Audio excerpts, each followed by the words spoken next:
Buenos días a todos. Bienvenidos a este seminario web, Guía para Proyectos de Infraestructura sobre COVID-19, un perfil rápido de riesgo y marco de decisión.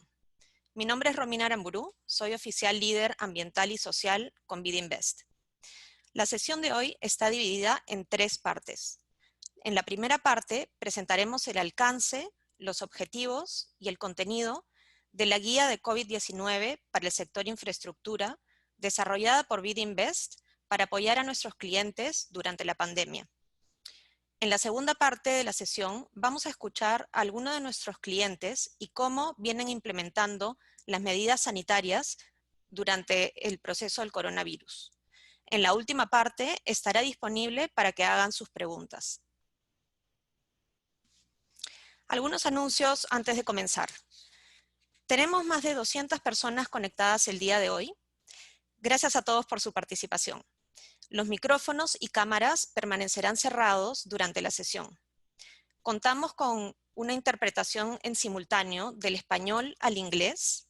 Podrán activarlo con el icono del mundo que se encuentra en la parte baja de su pantalla. We will have simultaneous translation from Spanish to English. You can find the world icon at the bottom toolbar of your screen. Thank you. Este seminario web es parte de una serie que se llevará a cabo durante este año como parte de nuestra plataforma de conocimiento en temas de sostenibilidad. Durante la sesión podrán enviar sus preguntas al correo electrónico que se encuentra en pantalla, sustainabilityweek@idbinvest.org. Esta sesión está siendo grabada y será compartida a través de nuestro YouTube channel.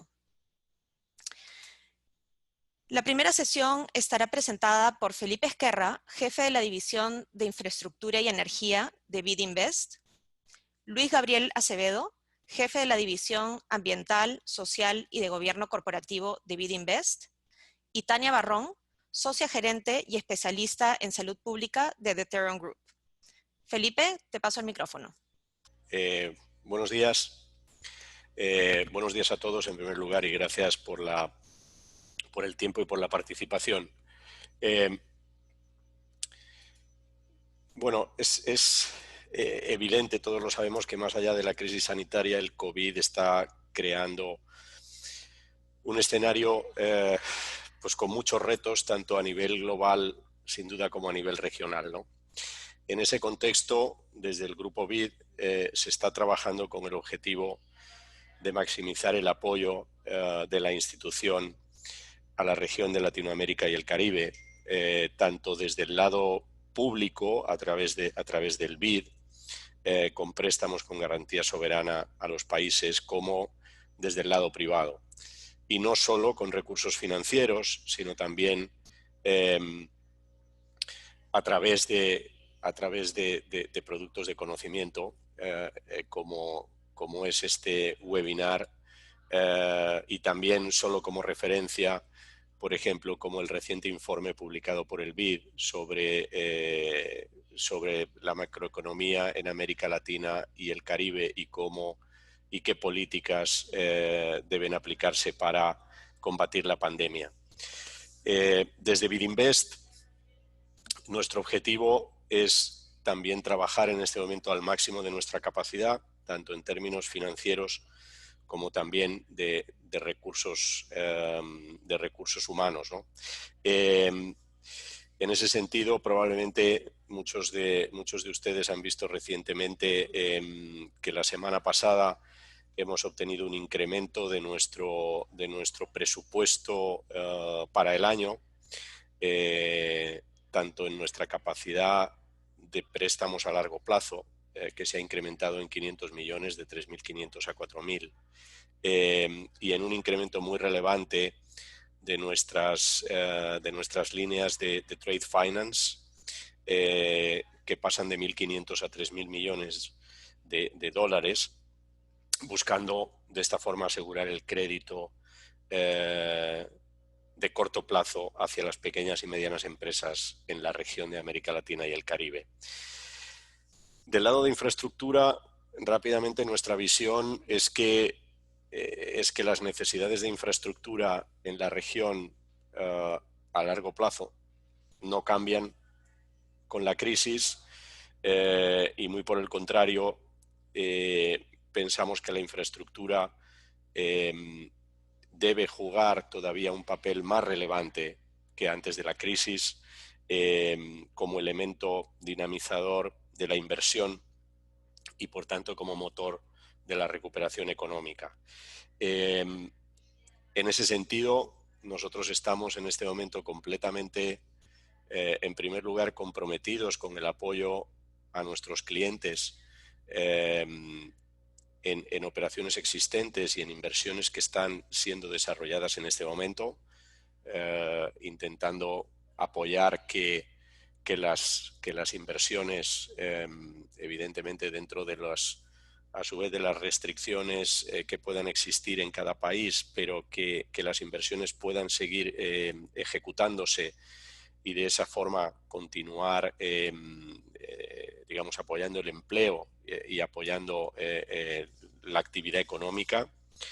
Y por otro lado, estamos, por supuesto, centrados en seguir apoyando a nuestros clientes con mandatos ya existentes y con otros que estamos desarrollando de una forma normal y en ese sentido completamente natural, pero con un interés mucho mayor de nuestro lado en el sentido del papel que podemos jugar para asegurar que realmente los cierres financieros se producen y por tanto las inversiones se puedan ejecutar.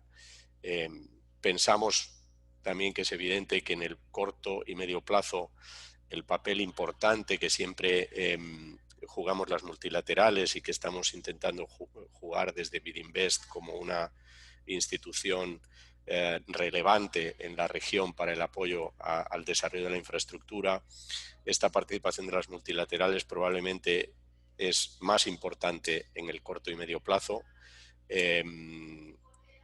fundamentalmente en algo que ya era un elemento central de nuestra estrategia, que es la movilización de recursos de otros inversores para la financiación de infraestructura.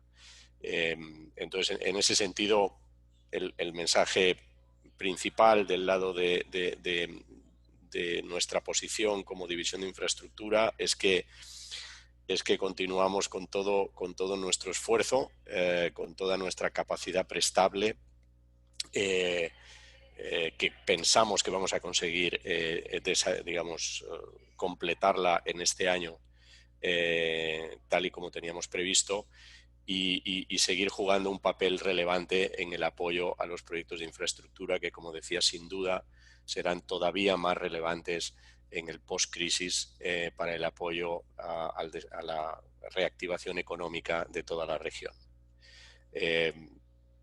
Y yo, Romina, si paso la palabra, entiendo que es a Gabriel. Gracias, Felipe. Buen día a todos. Gracias por su participación en esta charla. Esperamos que todos estén bien, con salud, con sus familias bien. Dando secuencia a lo que ha presentado Felipe, todos nosotros sabemos que el coronavirus es una enfermedad infecciosa que ha causado una pandemia mundial. El COVID-19 ha afectado a todas las regiones del mundo, incluidas América Latina y el Caribe, provocando una crisis sin precedentes de salud pública, social y económica. Al día de ayer, teníamos en América Latina y el Caribe cerca de 284,000 casos confirmados en 26 países con 15,000 fallecidos. Hoy, ciertamente, estos números son mayores. Brasil, Perú, Ecuador, México y Chile están dentro de los países con más afectados en toda la región. Delante de este enorme desafío, queremos hacer un llamado a la acción. Nos parece que los temas de ESG, por su sigla en inglés, nunca fueron tan relevantes y tan importantes para la sostenibilidad de los proyectos y de los negocios. En este contexto, las decisiones de los líderes, el liderazgo de las empresas y de proyectos es fundamental para que podamos juntos enfrentar los desafíos de esta crisis. Nos parece que la protección de la salud de los trabajadores de las comunidades es un objetivo común y esencial, y que al mismo tiempo que reconocemos la importancia, como ha planteado Felipe, de mantener las actividades autorizadas por los gobiernos locales, nacionales, regionales, es sumamente importante que eso se haga con el mayor grado de seguridad posible, ¿no? Y por esto buscamos, con esta charla y con el desarrollo de la guía, apoyar nuestros clientes, apoyar las economías de nuestros países en el proceso de recuperación, en el proceso de manejo de la crisis y para la reconstrucción de un sistema más resiliente y robusto. Bien, quisiera enfatizar algunos puntos sumamente importantes para esta charla. Primero, que la guía es una herramienta de autoevaluación, una herramienta para evaluación del riesgo y para apoyar la tomada de decisiones. La guía no es un requerimiento, una imposición contractual, es simplemente una herramienta de apoyo. Y así es como la vemos. Segundo, la guía de ninguna forma reemplaza los mandatos nacionales, regionales o locales, y las decisiones a nivel de proyectos e empresas deben considerar los factores legales y contractuales como parte del proceso de tomada de decisión. Y finalmente quisiera puntuar que esta guía, lo que se recomienda o se plantea en la guía, está en línea con la política de sostenibilidad ambiental y social del BidInvest y las normas de desempeño del IFC. Bien, con esto, más una vez, le agradezco a todos y paso la palabra a nuestra colega Tania Barron, quien irá a explicar cómo funciona la guía. Gracias. Ya, muchas gracias, Gabriel, y buenos días a todos. Como bien mencionó Gabriel, yo estoy aquí para explicarles cómo funciona la guía. Pero antes de eso es importante destacar por qué los proyectos de desarrollo juegan un papel tan importante frente al COVID-19. Como ustedes saben, los proyectos de infraestructura tienden a tener grandes fuerzas laborales que incluyen empleados directos, contratistas, subcontratistas, proveedores y varios otros trabajadores que pueden estar involucrados dentro de las actividades del proyecto en una forma informal. Estos trabajadores pueden venir de varias regiones del país o hasta de otros países. Y con frecuencia hay cierta interacción entre los trabajadores y comunidades locales cerca del proyecto.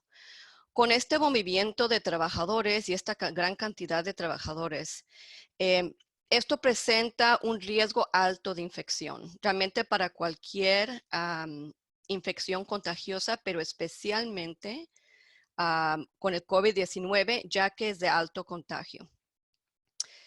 Entonces, esta guía realmente se enfoca no solo en la salud y las acciones que se pueden tomar internamente a un proyecto para proteger a los trabajadores, pero también en los riesgos externos y las condiciones de salud externas, ya que la salud de los trabajadores y las comunidades realmente están entrelazadas. Y este es el enfoque que le damos a esta guía, la protección del trabajador y las comunidades externas. Esta guía se enfoca en 3 áreas de riesgo. Primero, hace énfasis en la capacidad de gestión interna para manejar el COVID-19 de cada proyecto. Después, se revisa el riesgo en el entorno de proyecto, cuáles son todos los factores que pudieran tener influencia en el contagio del COVID-19. Y la tercera área de riesgo es las características específicas de cada proyecto que pueden tener influencia en la transmisión del COVID-19. Ya. En esta diapositiva pueden ver en general un bosquejo del marco de decisión que se presenta en esta guía. Como pueden ver, hay 3 pasos en esta guía. El primer paso es que los proyectos pueden autoevaluar su propia capacidad de gestión contra el COVID-19. Se presentan unos elementos básicos dentro de la guía y si los proyectos tienen estos elementos básicos implementados, pueden proceder al paso 2. Si no, si hay deficiencias en esos elementos, se recomienda que los proyectos analicen los riesgos y desarrollen esas prácticas para estar seguros que por lo menos tienen los elementos básicos para responder al COVID-19. En el paso 2, los proyectos pueden revisar su nivel de riesgo en el entorno del proyecto y las características específicas de cada proyecto para manejar el riesgo del COVID. Y en el paso 3, esa información, esos resultados de riesgo se analizan para determinar qué categoría de riesgo tiene el proyecto. Y vamos a repasar cada uno de estos pasos en más detalle. Ok. En el paso 1, como les mencioné, hay 7 elementos de capacidad de gestión interna que se presentan en la guía.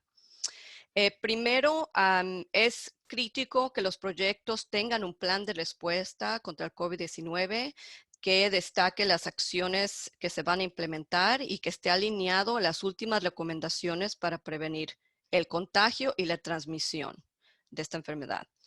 Debe de estar presentes los recursos necesarios, tanto financieros como humanos, para implementar el plan de respuesta y estar seguro que estos recursos sean adecuados a la escala del proyecto. Se busca evidencia que haya una implementación de este plan y que se esté monitoreando la implementación y se estén realizando los ajustes necesarios para seguir mejorando la respuesta.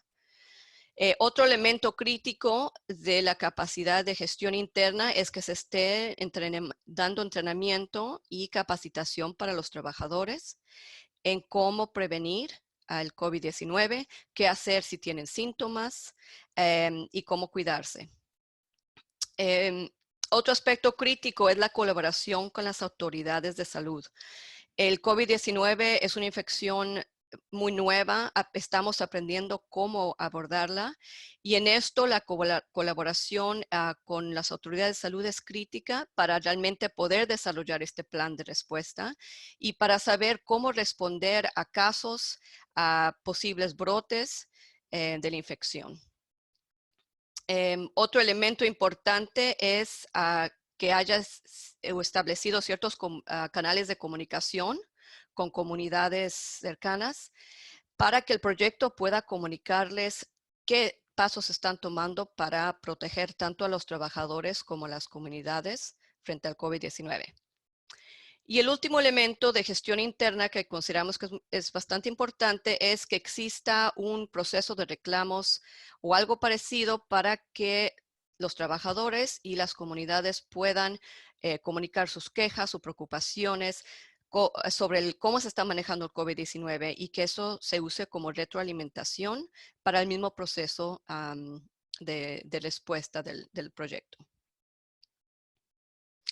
Si pasamos al paso 2, aquí los proyectos pueden revisar su nivel de riesgo en su entorno, en el entorno del proyecto. Estos factores no están realmente no están bajo del control del proyecto, pero es importante estar al tanto de cuáles son los riesgos para ver si hay posibilidades de bajar ese riesgo.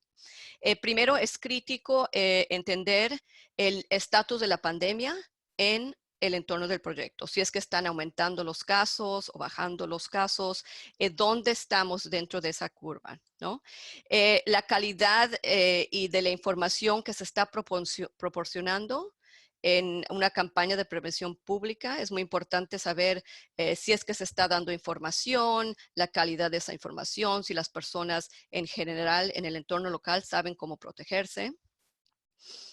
La capacidad de pruebas de COVID-19 y rastreo de contacto, si es que existe esta capacidad local. Si no existe, va a ser un desafío importante en poder entender realmente cuál es el riesgo local, y esto puede afectar a los proyectos.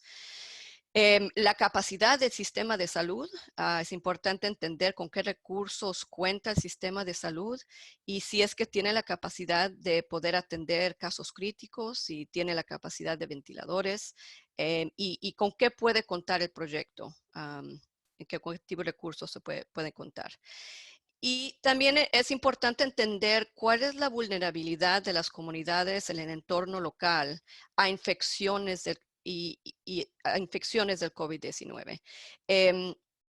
Es posible que estos proyectos muchas veces están en zonas rurales donde hay incidencia de pobreza alta o posiblemente malnutrición, falta a servicios médicos, lo cual hace la probabilidad de infección y las consecuencias de esa infección pudieran ser más graves. Entonces, después de analizar los riesgos en el entorno local, pasamos a analizar los riesgos específicamente de las características del proyecto. Estos incluyen primero el tamaño de la fuerza laboral, fuerzas laborales grandes y dispersas que estén localizadas en diferentes lugares son mucho más difíciles de manejar. Entonces es importante tomar esto en cuenta. Las posibles prácticas que se puedan cambiar para lograr el distanciamiento físico y las otras recomendaciones que se están dando, por ejemplo, el uso de mascarillas.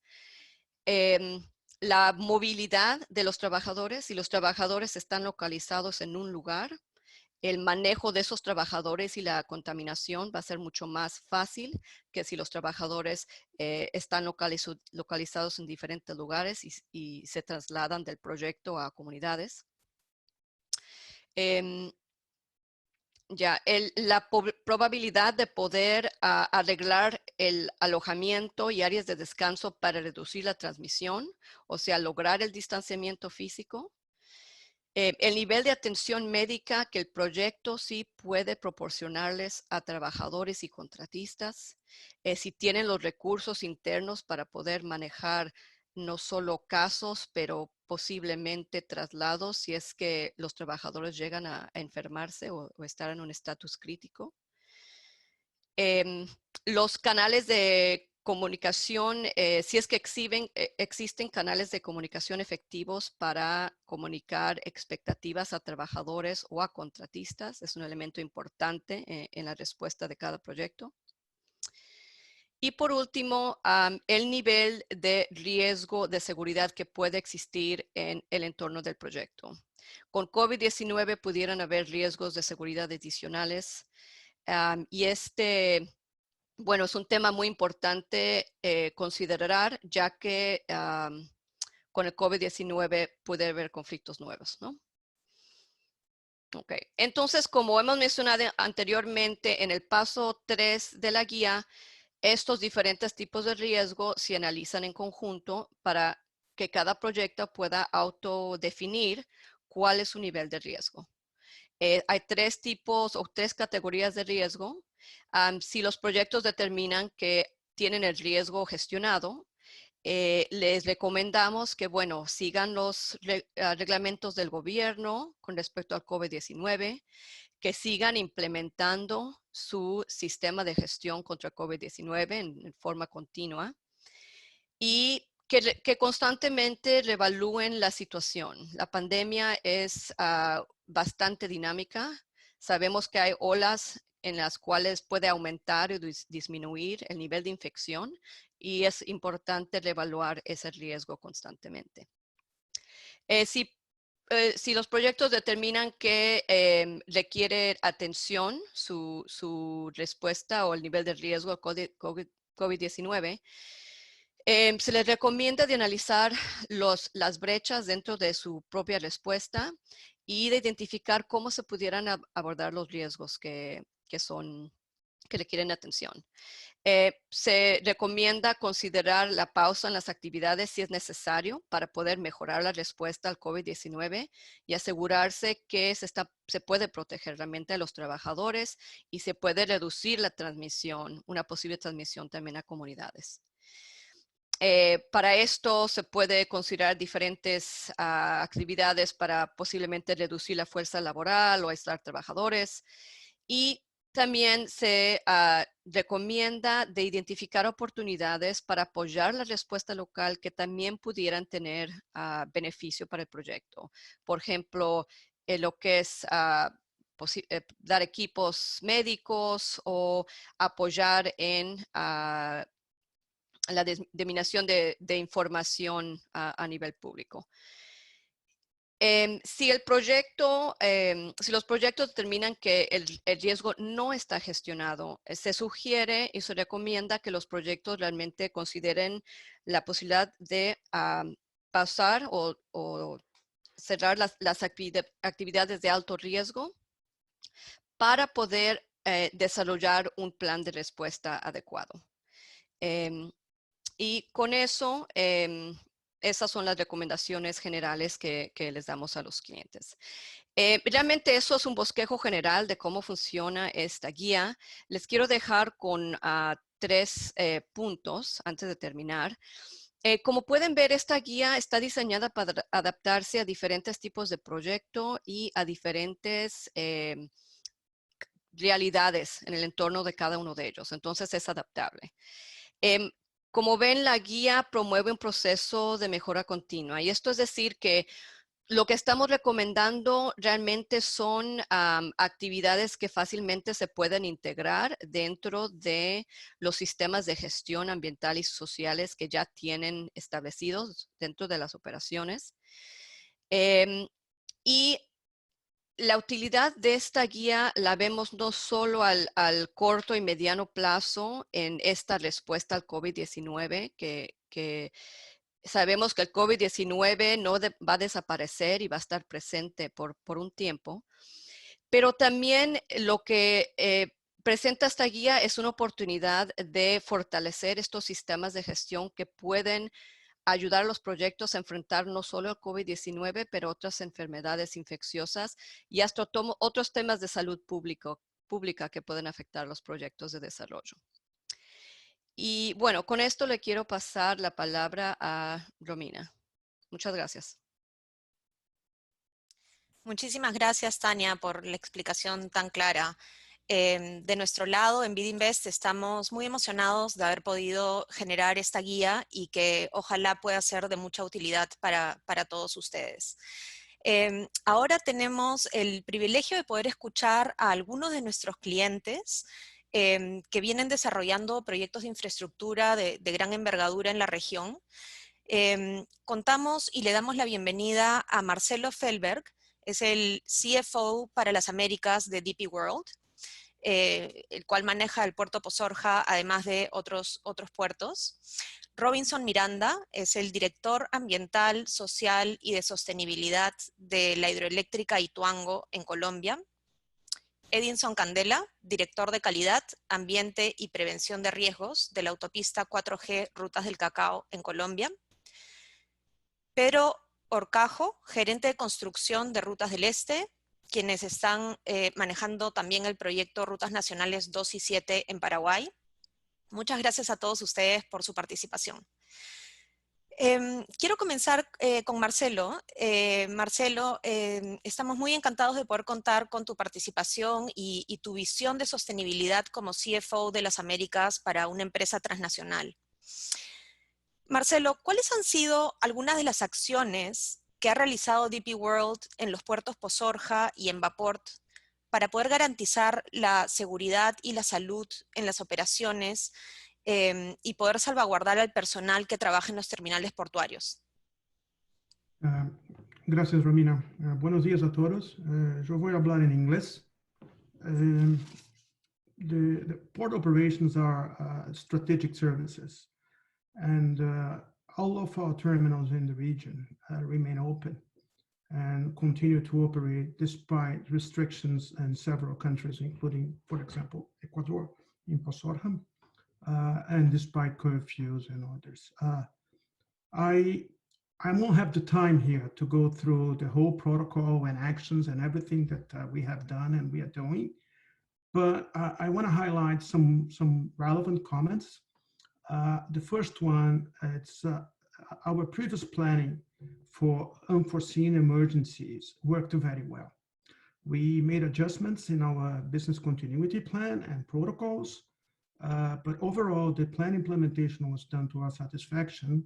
And when you look into the IDB guide, you would see that there is a high correlation, strong correlation between actions that we have done and most of IDB recommendations. The second thing that was, the second point that was very, very important was our team. Seasoned leadership, skilled labor, and understanding the importance of keeping the port terminals open were key in this whole process. Another thing was regular communication within the whole organization globally. So everything is posted, everything is used in our toolbox talks in the morning or during the shifts. Everything gets emailed, everything is recorded, documented, and shared. So there is a common understanding within all terminals that we can gain from experience, knowledge, and actions. There is a very strong acknowledgement of our corporate social responsibility and the importance that we support the communities around, in our case, Posorham in Ecuador and Santos in Brazil, Amber Port. Also very, very important, we had preventive talks that were held with the port, sanitary, health authorities, unions, workers. We explained, we disclosed all of our actions. We coordinated initiatives. We provided support. And with that, we give comfort to the labor and to all stakeholders of not only the importance to keep the ports open, but also to give the necessary adequate conditions to work. In short, and I think this is a major achievement, we had zero so far, touch wood, zero mortality in our business. Only 6 employees tested positive in a total workforce of almost 9,000 people. Now, if I still have some time, I can list some of the actions that we did. I already mentioned that we did a quick review of our safety and operations protocol. Third-party labor and suppliers restrictions were implemented. Only essential third-party suppliers and contractors were formally notified about requirement and access. No vessel crew was allowed to come on shore and had no contact between stevedores and the crew. We tried to keep it contacts very much to a minimum. Access control, temperature control, symptoms checks, and all of these checkpoints were done outside of the terminals, including the truck drivers. They are coming with the containers, the ferry in the case of Amber Port. We provided PPE, cleaning, disinfecting materials to every single worker, kits with masks, hand sanitizers, instructions to keep them safe at home and office. We provide transportation to the workers to pick up and drop close to their homes, totally segregated transportation. We went and we've been working remote for as long as possible in all possible activities. There is a general cleaning disinfection policy implemented with regular fumigation. So all of this together, I mean, I don't have much time and I want to let my colleagues here be able to speak as well, but all of this together contributed, as I said, to touch wood, so far, zero mortality in our business. Thank you so much, Marcelo. Voy a pasar a Robinson. Robinson, Hidroituango es un megaproyecto que además ha tenido la experiencia de responder a una emergencia natural previo al COVID-19. ¿Podrías, por favor, ilustrarnos cuál es el contexto actual en el área del proyecto de Hidroituango? ¿Cómo se ha preparado el proyecto para prevenir los riesgos de transmisión y contagio? Y la capacidad que tiene el proyecto para poder atender a los trabajadores que puedan presentar síntomas. También nos gustaría saber cómo están comunicándose, coordinando y colaborando con las autoridades y las instalaciones sanitarias locales. Robinson, te paso el micrófono. Gracias, Romina. Un cordial saludo para usted y para todos los participantes. Como bien lo dices, el proyecto hidroeléctrico Ituango, pues hace 2 años tuvo una contingencia, pero esta situación desafortunada para el proyecto, pero afortunada para los temas actuales del COVID, pues nos ha fortalecido. Debo decir que en Antioquia, que es donde se ubica el proyecto hidroeléctrico, específicamente en 2 regiones de Antioquia, pues no tenemos ningún caso de COVID en estas 2 regiones, puntualizo. En Antioquia tenemos 450. Pero en las 2 regiones, y específicamente en los municipios adyacentes al proyecto hidroeléctrico Ituango, no tenemos ningún caso de COVID. De hecho, el tema de Antioquia se está perfilando como un caso exitoso del manejo de esta pandemia, con solo 450 casos y desafortunadamente con 6 muertes. Pero en conclusión, para el primer punto que me planteas, no hay ningún caso de COVID ni en el proyecto ni en los municipios adyacentes al proyecto hidroeléctrico Ituango. El proyecto, pues, como lo mencioné inicialmente, desafortunadamente, pues, tuvo una contingencia hace 2 años, pero afortunadamente para el tema del COVID, pues, nos cogió preparados.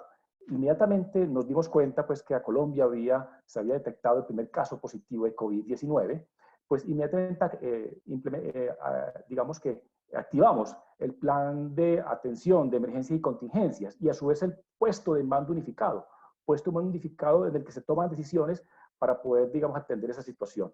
En ese entorno, el puesto de mando unificado, entonces, claramente hemos llevado muchas acciones. La primera de ellas, por ejemplo, es determinar que las personas con enfermedades debilitantes y aquellas mayores de 60 años, pues hicieran trabajo en casa, salieran del proyecto, claramente.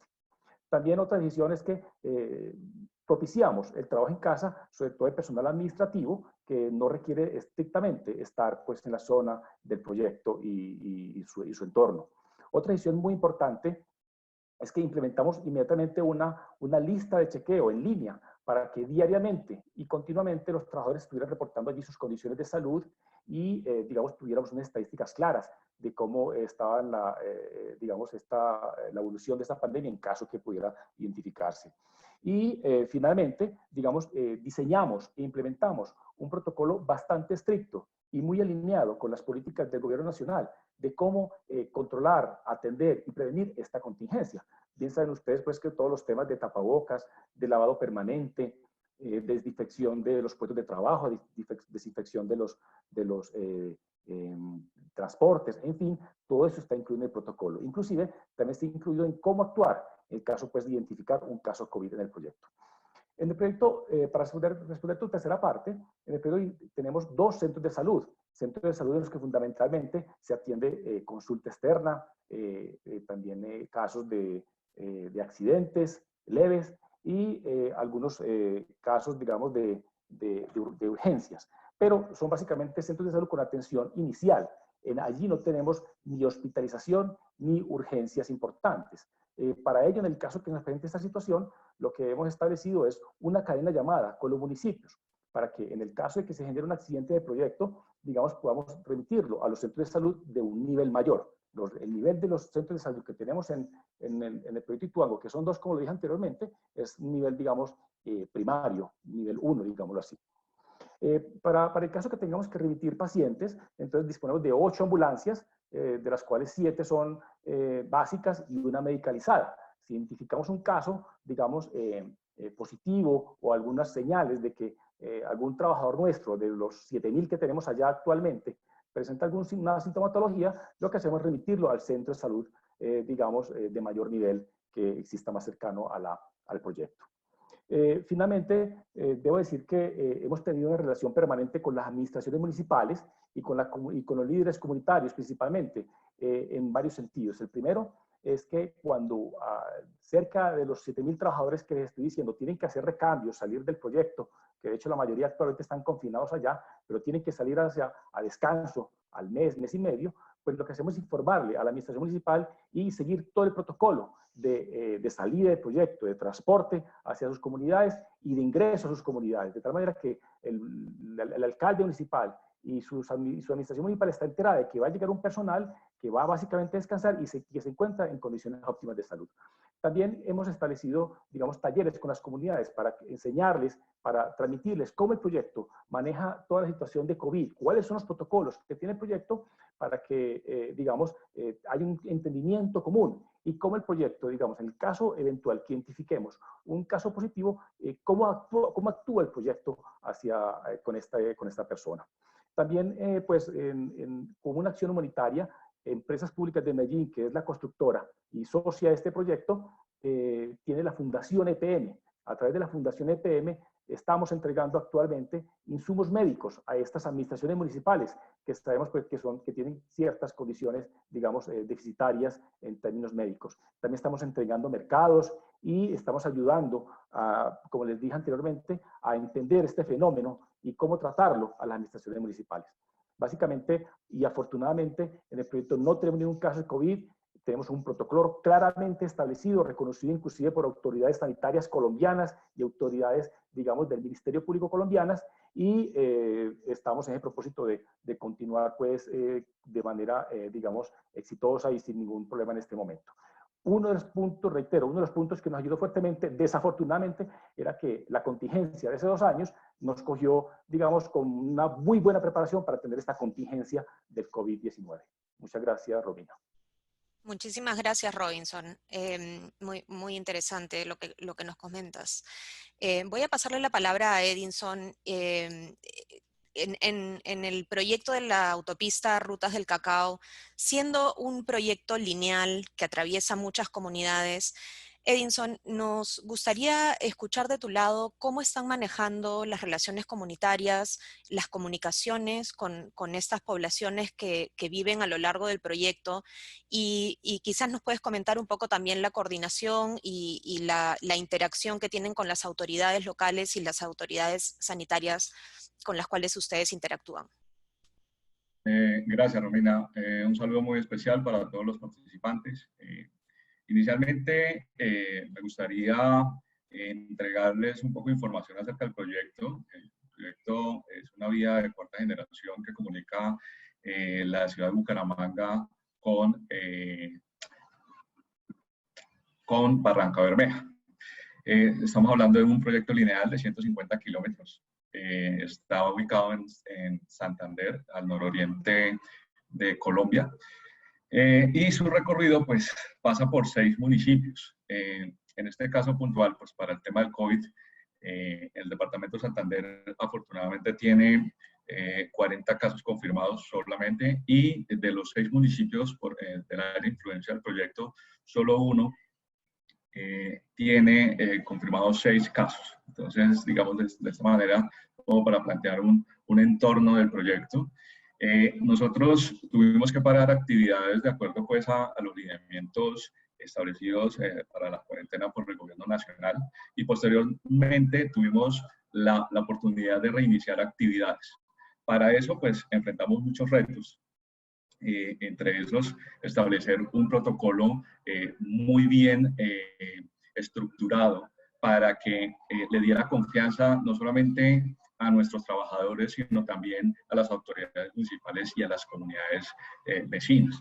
Es un reto enorme porque, pues, a diferencia de otros proyectos que tienen concentrado toda su fuerza laboral en una zona, nosotros teníamos 150 kilómetros de intervenciones puntuales donde teníamos que interactuar con diferentes comunidades y garantizar que los protocolos y los procedimientos establecidos se cumplieran por los diferentes contratistas y trabajadores a lo largo del corredor vial. Entonces, como primera instancia, lo que hicimos fue establecer ese protocolo usamos todas las herramientas que nos había dado el mismo gobierno a través de sus ministerios. También utilizamos la herramienta, la guía que nos dio BitInvest y una herramienta de autoevaluación rápida que nos ofreció el equipo también del BIT.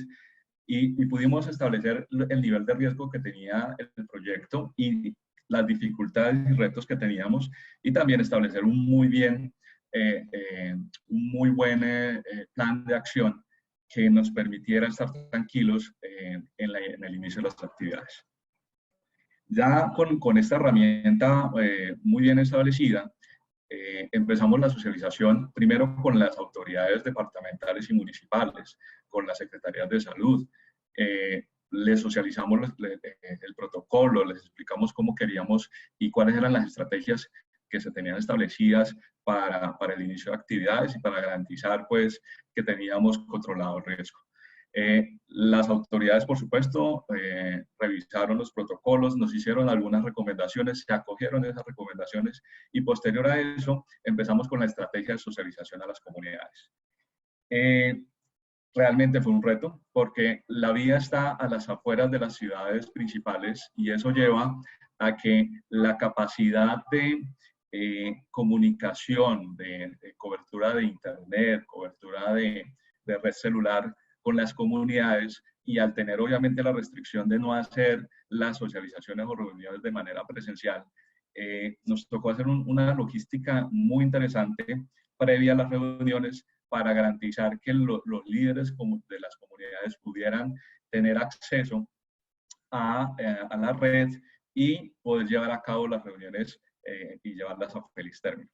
Les socializamos de la manera más adecuada posible los protocolos. Ellos también nos dieron oportunidades de mejora, nos dieron algunas recomendaciones que los dejarían muchísimo más tranquilos en el inicio como tal de las actividades del proyecto. Se tuvieron en cuenta, se activaron esos acuerdos. Entre esos puedo mencionar que uno de ellos era que no deberían, los trabajadores no deberían ingresar a las comunidades, deberían estar solo por la vía, por el trazado.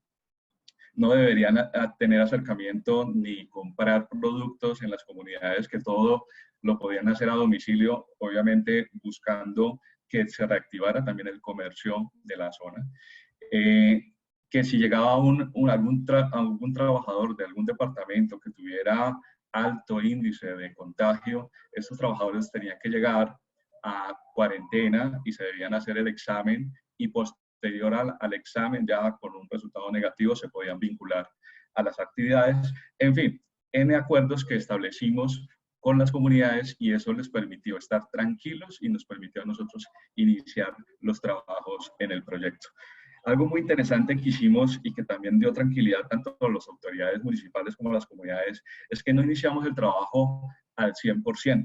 Nosotros iniciamos con el 25% de las actividades y el 25% de los trabajadores, por supuesto, del total que teníamos, por ejemplo, en febrero. En febrero teníamos 2.292 trabajadores e iniciamos solamente actividades con 407 trabajadores. Esto con el propósito de garantizar, o sea, de garantizar que los lineamientos y los protocolos se estuvieran cumpliendo a cabalidad, que éramos capaces de poco a poco ir implementando, de generar la cultura, porque todo esto también lleva un tema asociado a la cultura de los trabajadores, de establecer que los controles estaban funcionando al 100%, y ya cuando pudimos garantizar ese inicio de actividades con el 25%, empezamos a generar actividades adicionales y a aumentar, por supuesto, el número de trabajadores en la zona, pero de una manera progresiva, y eso nos da tranquilidad a nosotros y a las comunidades de que las cosas se están haciendo bien y que los protocolos se están cumpliendo al 100%. Muchas gracias, Romina. Muchísimas gracias, Edinson. Voy a pasarle la palabra a Pedro. Pedro nos acompaña desde Paraguay y quería preguntarte, Pedro, si nos puedes compartir un poco cómo han venido coordinando entre la concesionaria, la constructora, los subcontratistas, los contratistas en el proyecto Rutas 2 y 7, que es también un proyecto lineal importante en el país. ¿Qué retos han enfrentado en este proceso y qué medidas vienen implementando? Muchas gracias, Romina. Un saludo para todos. Bueno, antes de contestar a tus preguntas, a mí me gustaría introducir un poco cómo está la situación de Paraguay. Paraguay tiene o tenía un problema este año de una gran escalada de dengue que tenía comprometida un poco su sanidad. Y debido a ello, pues bueno, el gobierno implementó unas medidas de prevención de manera muy temprana. Yo creo que eso ha contribuido a que el desarrollo de la enfermedad se haya contenido bastante bien. Hasta la fecha, creo ayer, el número de contagiados detectados y confirmados era de 431. Ha habido 10 fallecimientos atribuidos al coronavirus. Y 135 de esas 430 personas, 135 ya han sido dadas de alta. O sea, yo creo que las medidas de prevención tomadas han sido oportunas y bastante eficaces en Paraguay. Bueno, en cuanto a nuestro proyecto, que es un proyecto de diseño, financiación, construcción, operación y mantenimiento de 2 rutas nacionales, 2 y 7, son más de 150 kilómetros de actuación lo que tenemos en el país. Y en cuanto al tratamiento que ha habido con el COVID-19, nosotros en el primer momento iniciamos la elaboración de un protocolo, un plan de seguimiento encaminado a evitar la propagación de la enfermedad. Este protocolo nosotros lo compartimos con el Ministerio de Obras Públicas, que creo que también utilizaron ellos para desarrollar su propio protocolo, que fue el que luego, dentro de lo que es las reuniones de gobierno, permitieron que las actividades en obras públicas se pudieran mantener. En cuanto, bueno, mencionar que de las medidas que contempló el gobierno, pues evidentemente fue reducir la movilidad de todos los ciudadanos y solamente permitir las actividades digamos, esenciales. Dentro de estas actividades, una de ellas fue la obra pública. Bueno, con estos protocolos, nosotros, que ya digo, nosotros compartimos inicialmente con el Ministerio y que ellos han desarrollado más todavía, ya en combinación con el Ministerio de Salud, nosotros somos los que estamos aplicando. En principio hubo alarma dentro de los trabajadores de la obra porque había desconocimiento total de la enfermedad. Y bueno, ahí hicimos unas labores de capacitación, de información, sobre todo de los síntomas que produce la enfermedad, para que ellos mismos tuviesen una manera de autoevaluarse ellos mismos y ver si tenían la posibilidad o no de tener la enfermedad. Y bueno, y eso sumado a todos los al protocolo con los procedimientos de limpieza, de saneamiento, de prevención de la enfermedad que implantamos desde el primer momento.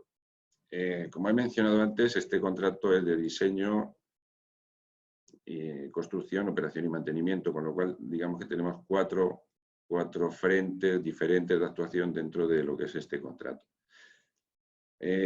Tenemos por una parte trabajo directamente en oficina, que aquí lo que hemos hecho, aparte de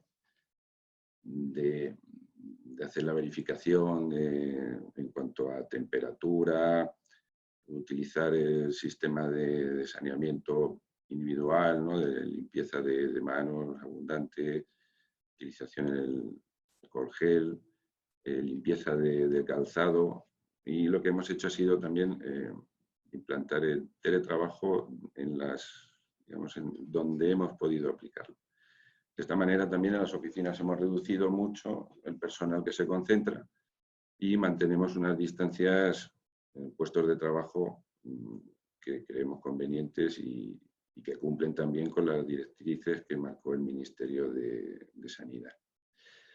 Luego, por otra parte, tenemos la operación y mantenimiento, que tenemos equipos en peaje, en pesajes y mantenimiento de ruta, en los que ahí también hemos instaurado los mismos procedimientos. Se toma la temperatura a cada trabajador que llega al puesto de trabajo, se utilizan las tapabocas, limpieza de manos de manera frecuente y limpieza de calzado.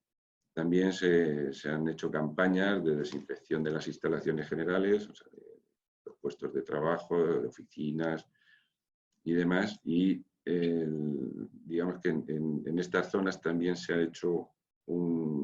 han aplicado turnos para, digamos para que no haya concentración de trabajadores. También es cierto que el volumen de vehículos que pasan por los peajes ha bajado mucho y esto nos ha permitido también reducir el número de trabajadores en los puntos de peajes, mejorando también, aprovechando un poco para hacer unos turnos diferentes.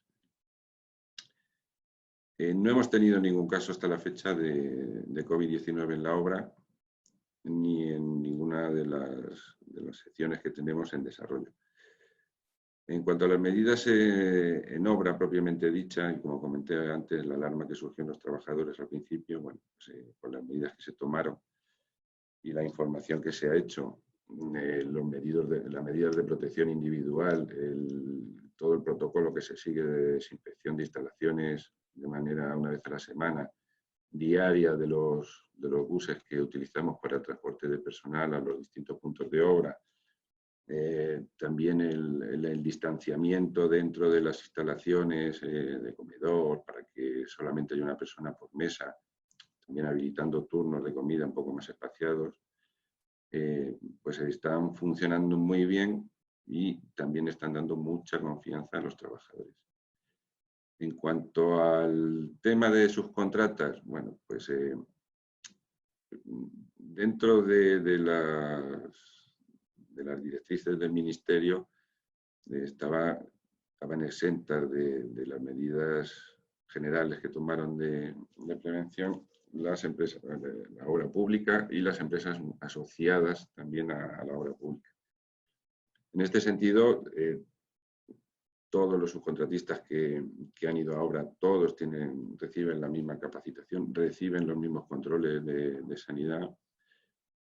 Siempre que llegan a los centros de trabajo, antes de la distribución en los distintos puntos, el equipo médico que hay en los campamentos, 3 campamentos de momento, son los que analizan a cada una de las personas que llegan, tomando temperatura, haciéndoles encuestas del estado en que se encuentra, de cómo se han movido, de qué actividades han realizado. Y eso, bueno, pues también nos ha permitido que los trabajadores, de momento no hemos tenido ningún caso, y los trabajadores están con mucha tranquilidad y mucha confianza en las medidas que estamos tomando. Sí tenemos, entre comillas, problemas no de momento, pero sí podría haber problemas de abastecimiento si las medidas se incrementan, las medidas del gobierno. De momento, ahora mismo estamos ya en una fase que están abriendo un poquito o rebajando un poco las medidas de contención, ya están permitiendo o van a permitir en breve la apertura de pequeños locales y comercios. Creemos que también han reforzado mucho la sanidad a nivel nacional para el tratamiento específico del COVID-19. Han creado un hospital de campaña. Los casos que han aparecido, que generalmente son de personas que vienen de fuera, pasan todos por un periodo de cuarentena y digamos que lo tienen todo bastante controlado. Es previsible que si las medidas se van relajando y el nivel de contagio no aumenta, pues probablemente el temor que teníamos, entre comillas, de abastecimiento de insumos para la obra, pues no se produzca y bueno, todo seguirá funcionando con bastante normalidad. Muchas gracias, Romina. Muchas gracias, Pedro. Quiero agradecer nuevamente a todos ustedes por su participación. Ha sido realmente enriquecedor poder escuchar de primera mano cómo se vienen manejando esta contingencia y esta situación sanitaria en los distintos proyectos a través de la región. Creo que eso es muy valioso para todos. Y además muy valioso también las iniciativas que viene liderando la empresa privada y público-privada, no solamente ahora durante el pico de la crisis sanitaria, sino también en proceso a la recuperación. Estamos unos minutos sobre la hora, vamos a intentar cubrir una o dos preguntas en unos minutos más que nos quedan. Este es el correo electrónico al cual pueden ir enviando sus preguntas. Mientras esperamos recibir las preguntas, quiero comunicarles que vamos a recoger las preguntas que recibamos, responderlas y enviarles las respuestas vía email a las personas que se registraron a este webinar. Agradecerles nuevamente por su participación. También quiero recordarles que esta grabación va a estar disponible en nuestro canal de YouTube y también se los haremos llegar en un email de seguimiento a este evento. Tenemos dos preguntas con las cuales podemos comenzar. Esta pregunta es para Gabriel, una pregunta institucional a Vidinvest. Gabriel, la pregunta es, ¿cómo se relacionan los lineamientos que están incluidos en la guía de COVID-19 que preparó Vidinvest con los requisitos ambientales y sociales que tiene Vidinvest dentro de su política de sostenibilidad? Quizás nos puedes comentar un poquito esa relación. Gracias, Romina. Intentaré ser rápido por la hora, pero como expliqué al inicio, hay una correlación bastante cercana entre la guía y nuestra política. Principalmente quisiera destacar que está en línea con los requisitos de la norma de desempeño 1, por tener un enfoque sistémico para la identificación y gestión de riesgos e impactos basado en un proceso de mejora continua. También en línea con la norma de desempeño 2, que trata de la salud de los trabajadores y las condiciones laborales. Y finalmente con la norma de desempeño 4, que trata de la salud y la seguridad de las comunidades cercanas de los proyectos. O sea, hay una sintonía, hay un alineamiento fuerte entre la guía y nuestra política. Gracias. Muchas gracias, Gabriel. Tenemos otra pregunta aquí, está dirigida a Marcelo de DP World. Marcelo, the question is, what lessons has left this pandemic in the first weeks that you can implement if something like this ever happens again? I would say that a very old but very actual quote, prepare for the worst and pray for the best. Follow the guidelines and advice from expert professionals and avoid following recommendations that have no technical or analytical support or background, and work very closely in unison with all of the stakeholders. Thank you so much, Marcelo. Con esto hemos llegado a la hora de nuestra primera sesión de webinar sobre temas de sostenibilidad ambiental y social. Quiero recordarles que vamos a ofrecer algunos otros seminarios web utilizando este nuevo mecanismo a través de Zoom. Estamos muy contentos de haber contado con su participación. Tenemos más de 290 personas que nos han acompañado hoy, así que muchas gracias a todos por habernos acompañado. Espero que esta sesión haya sido de utilidad para ustedes. Ha sido muy enriquecedor poder escuchar distintas perspectivas, distintas visiones a través de toda la región. Aquí en pantalla pueden ver el link donde pueden encontrar la guía para proyectos de infraestructura sobre COVID-19 que desarrollamos y anunciarles que nuestros próximos webinars serán el día lunes 11 de mayo. Vamos a hablar sobre el COVID-19 y la Junta Directiva. Y la semana del 18 de mayo tenemos un día programado para hablar de la guía para proyectos de agricultura sobre COVID-19. Estaremos enviándoles las invitaciones por email y con esto les deseo unas buenas tardes y muchas gracias nuevamente por habernos acompañado. Gracias.